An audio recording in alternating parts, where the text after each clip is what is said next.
More details have been released about a shooting in Williamstown that happened this week. Good evening and thank you for joining us. I'm Phyllis Smith. We have new information about the two people involved in a shooting that happened in Williamstown on Tuesday. Deputies with the Wood County Sheriff's Office responded to Maple Drive. Deputies say a man identified as Matthew Allen Bills was found dead of gunshot wounds. Deputies say they also found a woman named Barbara Leanne Cupp who was in a relationship with Bills. They say she was hurt by a gunshot wound to her shoulder and was unresponsive. She was later taken to Camden Clark Medical Center and is in stable condition. Deputies say nobody else was found at the house. Turning to the weather now, meteorologist Kirk Greenfield joins us now with a look at your first alert forecast. Kirk? Well, we're looking at temperatures that have held pretty steady in the upper 40s as we've gone through the evening. Not much variation, as you can see. The Jan Dills Marietta Skycam atop the Lafayette Hotel says we're at 47 degrees. It feels like 43, however, when you factor in the winds from the south at about 9 miles per hour. Relative humidity is 33%. When we take a look at our plans for the weekend, it looks like it's been a pretty pleasant end to the week. There will be a few frigid nights ahead, though, and the rain is very possible this weekend, but generally backloaded, not at first. When we take a look at our evening planner, cloudy conditions will continue overnight, and it looks like we'll be fairly steady at about 46, 47 throughout the evening. Now, we'll talk more about the rain and when it's going to arrive when I return. Back to you. Thank you, Kirk. A homeless encampment near the East Side Bridge in Parkersburg was cleared today without notice to the people staying there. Disclaimer, this is not footage from today. According to Alicia Seabolt, the founder of Freedom Fighters, she went down to the area where a sign was posted saying all personal belongings are to be removed by April 15th. This sign was posted by the city of Parkersburg. According to a couple living in that area, someone came through and destroyed everything they owned. Parkersburg Mayor Tom Joyce says the city did not touch the items. The other two people that I had spoke to, they were just totally confused. Like there was no prior warning, there was no word, there was no commotion of it. And now these people literally have no resources. I did speak to the one couple. They are male and female, and I talked to them about possibly going to a shelter when there is a shelter bed open. You can read more about this story on WTAP.com. California-based nonprofit FarmLink delivered 40,000 pounds of fresh fruit this morning to the people of Pleasants County. They were expecting grapes, but a sweet surprise was waiting for them when the truck was opened. Our Jason Livia was there this morning and has the details. Pleasants County received another donation of fresh fruit from the same nonprofit that sent apples to the Waverly Activity Center back in October. Pleasants County Commissioner Doug Renner says he was told the delivery would be 40,000 pounds of grapes. Renner says he was surprised when the truck opened and they discovered boxes of mostly cherries. Well, it's went pretty well so far this morning. The truck was a couple hours late. We had a lot of people lining up at first, but as soon as we opened up the door, we had probably about 4,000 or 5,000 pounds of grapes, and the rest are cherries. So I guess it's like a box of chocolates. The fruit today has been delivered from Texas, distributed by a nonprofit organization called FarmLink that has shipped more than 300 million pounds of food across the United States of America. Renner says he is excited that the Pleasants County community has just received about 120,000 pounds of that food in the last year or so. Just some of the stories that I've been hearing all the way from the apples back, a couple months ago, from canning, from the pies, from just many ways that they're using them, and then the grapes, and then it's a blessing to receive cherries. We did not know that, and so actually some of them are happier that they're getting cherries than grapes. People could be seen grabbing several boxes of both grapes and cherries. Audrey Decker from St. Mary's is one of the many that came out. She and many others there said they were getting food for more than just their family. Well, we'll hand them out to friends and family, and people can't get in to get their own. They really appreciate that. It's so expensive in the stores now, and it's great that they are able to give this to the community rather than just let it go to waste. Renner says some of the fruit from Friday's delivery was also sent to the City of Belmont, Neighborhood Network in downtown St. Mary's, and the Senior Citizens Center. Reporting from St. Mary's, I'm Jason Livia with WTAP News this is home.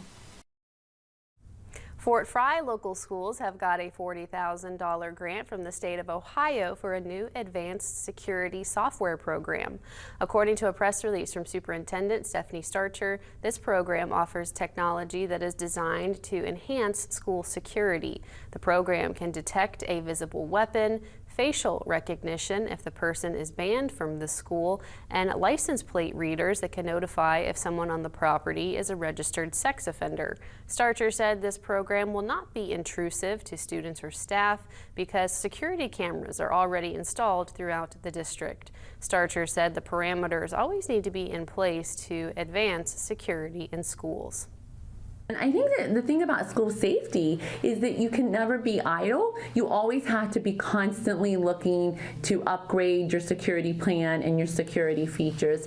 And I think that's one thing that at Fort Fry, we've just made that one of our habits, and we're excited to add this. She said that Fort Fry local schools are one of the first schools in Ohio to do this. Road construction projects are getting ready to ramp up over the next few months. West Virginia Department of Transportation District 3 Manager Michael Daly says when approaching work zones, keep an eye on the signs. He mentions as well to slow down before the posted speed limit is ideal. This construction season, Daly says one of the big things they are working on is pothole repair. When approaching work zones, Daly says to pay attention to the advanced warning signs for the safety of both drivers and workers on the road.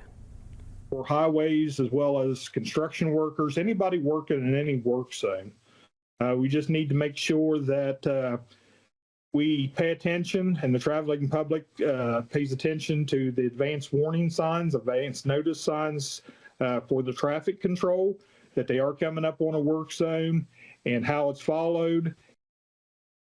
National Work Zone Safety Week is coming up in just 1 month. It's from April 21st through the 25th.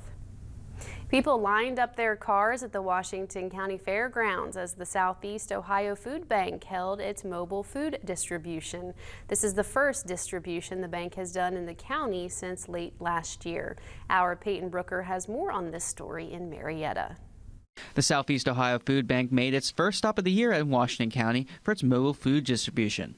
Hundreds of cars lined up in the parking lot of the Washington County Fairgrounds. The director of the food bank, Alicia McClose, says those who came out do not have to provide proof of income. What we do is we look for folks who are 200% or below the federal poverty line. Now, we do not ask for any type of income proof. Folks essentially self-attest that they qualify for the services. So we're not asking them to provide any documentation. They can show up, get food. We've got a variety of proteins, fresh produce, shelf-stable items, and we've even got some nice snack items today.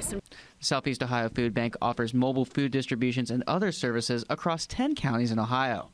Several organizations in Washington County also came out to volunteer. Lainey Hitchens with the Marietta Rotary says this was her first time volunteering for the distribution. So I haven't done one with the Marietta Rotary, but I grew up in Byesville at Byesville Rotary with my mom, and so we always did Christmas food baskets, so I have been a part of it and do have some experience with this big line of people. Dave Miller with the New Matamoros Food Pantry says the food bank has helped them meet their community needs over the years. Southeast Ohio Food Bank provides us with much of our resources at the food pantry in New Matamoros, so we just wanted to give back to that.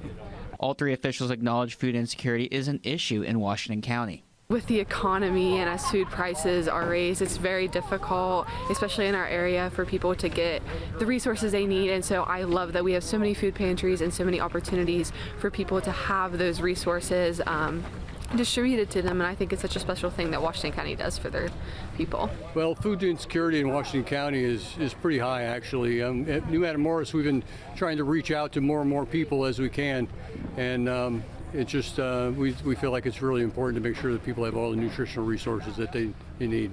The Ohio Association of Food Banks, which is a big supporter of ours, they reported across Ohio that over the past 6 months or so, they've seen more need in the network than they've ever seen in their 35-year history. And that's looking at all of Ohio. So I think our area is also unique. We experience a higher level of need generally. So we are just thrilled to be out here and getting food out to folks in Washington County today. This is Peyton Brooker in Marietta, WTAP News. This is home. Still ahead, the Ambulance Authority discussed the future of EMS in the county now that St. Joe's ambulance service is closing. That story is next at 11.